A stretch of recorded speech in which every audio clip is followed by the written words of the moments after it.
Buenas noches, yo soy Víctor Portales, como mencionó el doctor, soy médico radiólogo y soy residente de neuroradiología. Y pues vamos a ver este caso de la granulomatosis con poliangiitis desde el punto de vista de las manifestaciones pulmonares.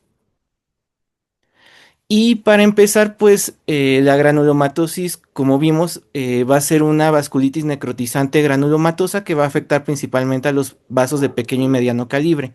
A nivel del tórax, pues puede tener diferentes manifestaciones, pero las más importantes van a ser los nódulos y las masas pulmonares, la cavitación, la hemorragia alveolar y además podemos tener alguna afectación de la vía aérea. En esta radiografía a la derecha, que es una radiografía posterior anterior, vemos un ejemplo bastante representativo de esta patología. Las flechas rectas pues nos están indicando los nódulos pulmonares de manera bilateral, mientras que las flechas curvas nos muestran algunas zonas de consolidación. Algunas de estas lesiones van a presentar una zona más radiolúcida en su centro que van a corresponder con una zona de cavitación. Entonces, cuando tenemos esta combinación de nódulos o masas, algunas que estén cavitadas con áreas de consolidación, pues debemos considerar a la granulomatosis con poliangiitis dentro de nuestro diagnóstico diferencial.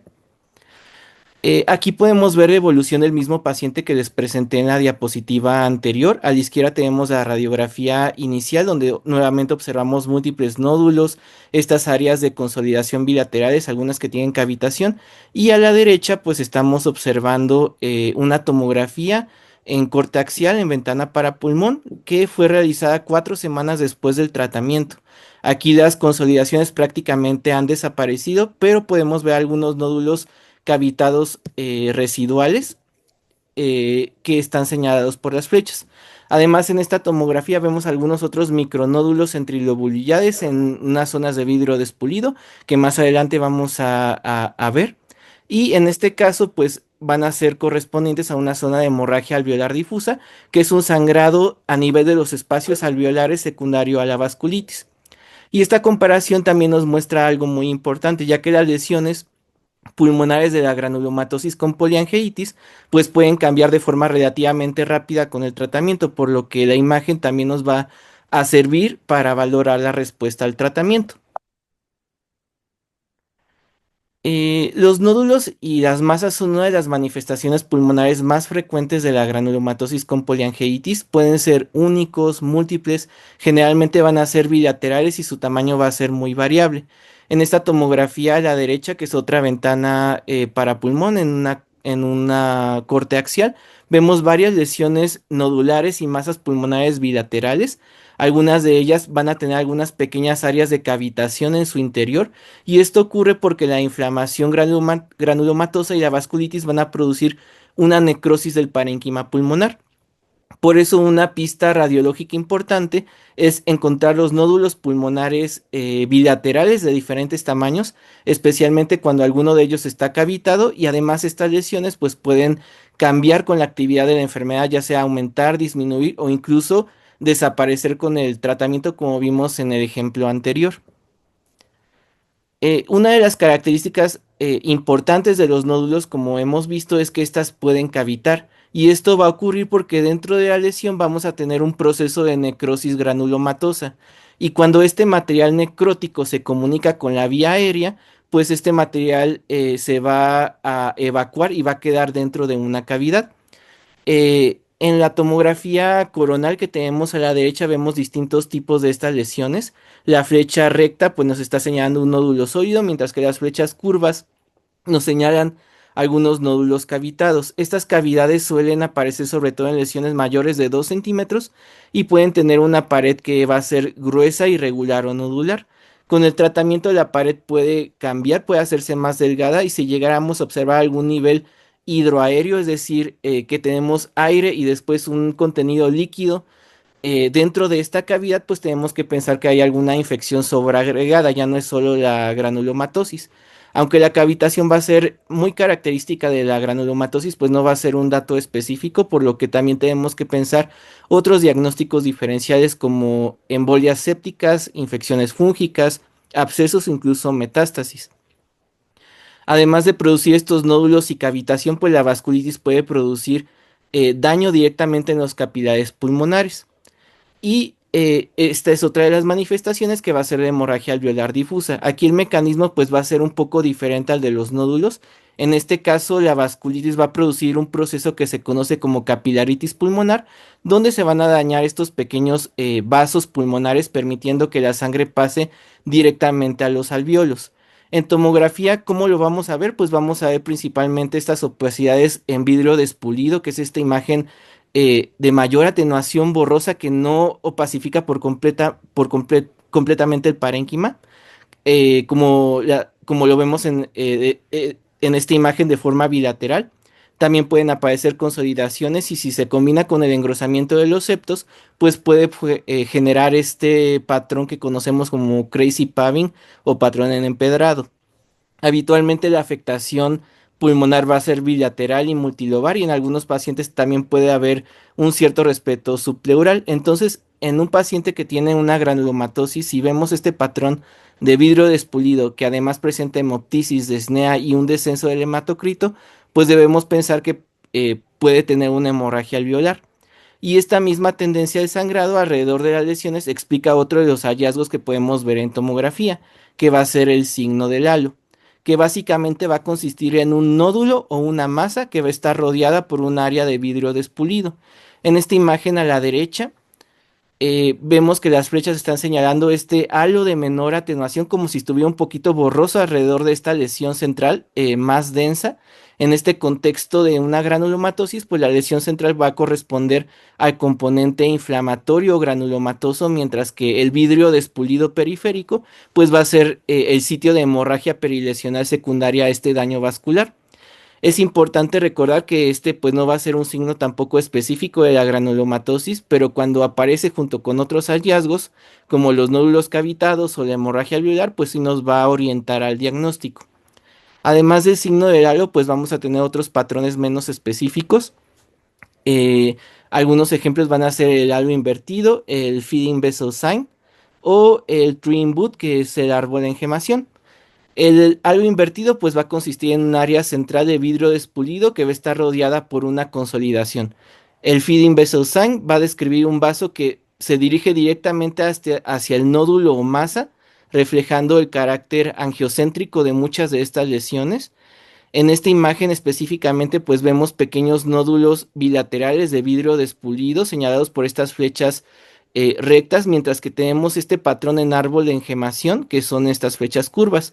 Este patrón en árbol de engemación pues va a corresponder a pequeños nódulos centrolobulillares que van a tener un aspecto en árbol o ramificado y que en la granulomatosis pues pueden relacionarse con afectación de pequeñas arterias o de la vía aérea distal.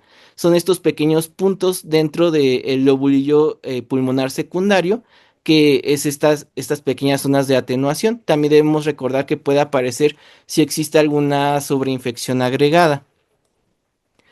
Hasta ahora pues hemos visto que principalmente la afectación pulmonar de la granulomatosis, pero también puede comprometer directamente a la vía aérea, tanto a la tráquea y a los bronquios.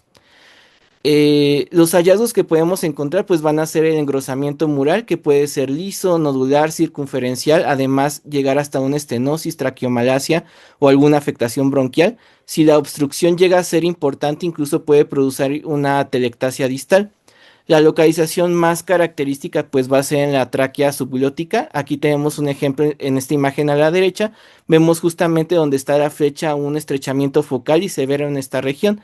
Esta estenosis subglótica pues va a ser una manifestación clásica de la afectación de la vía aérea de la granulomatosis.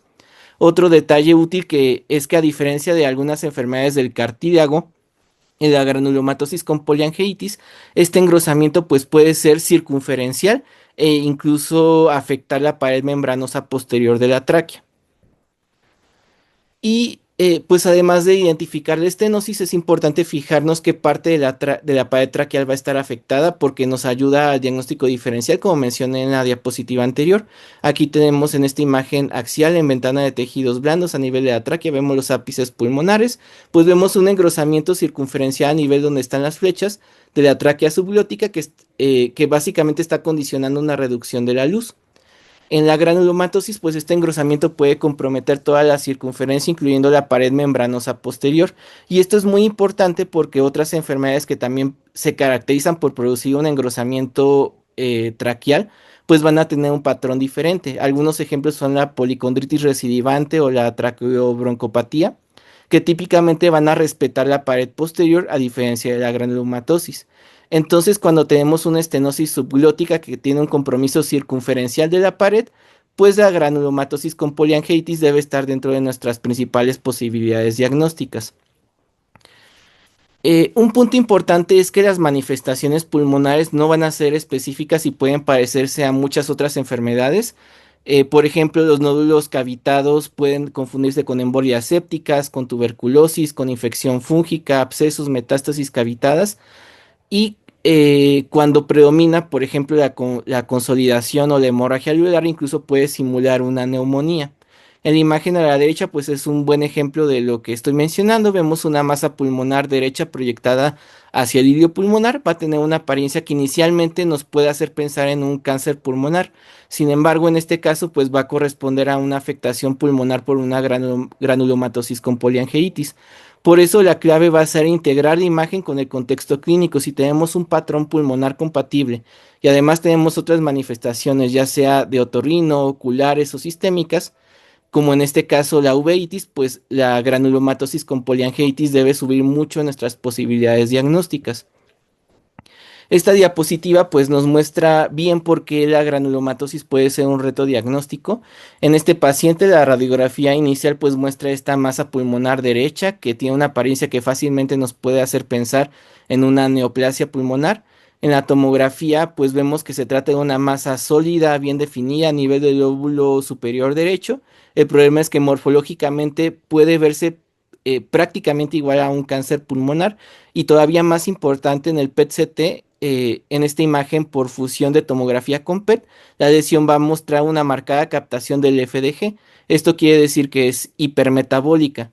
Esto tampoco permite diferenciar de un tumor porque la inflamación activa de la granulomatosis con poliangiitis también puede tener una captación intensa. En este caso, la lesión pues fue comprobada por biopsia como una afectación pulmonar focal por una granulomatosis con poliangiitis, por lo que el mensaje es que una lesión pulmonar por granulomatosis puede simular un cáncer tanto por su morfología como por su comportamiento metabólico. Por eso, al final el diagnóstico no va a depender de un solo hallazgo por imagen, sino de integrar este patrón pulmonar con el resto de las manifestaciones sistémicas del paciente. Y para cerrar me quedaría con cuatro ideas principales. Primero es que el patrón pulmonar más característico va a ser la presencia de nódulos y masas con o sin cavitación. Segundo, cuando vemos vidrio despulido o consolidaciones, especialmente en el contexto clínico adecuado, pues debemos pensar en una hemorragia alveolar secundaria a una capilaritis. El tercero va a ser el signo del halo que puede aparecer cuando existe hemorragia alrededor de estas lesiones nodulares.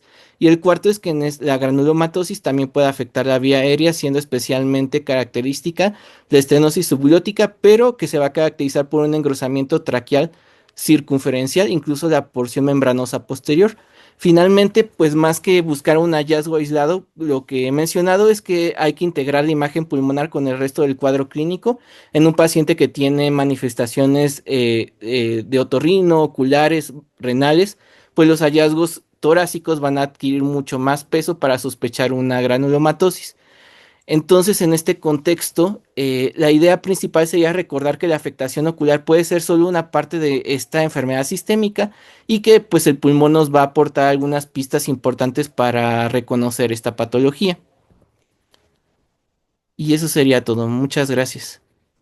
Gracias, doctor Víctor. Y eso sería todo.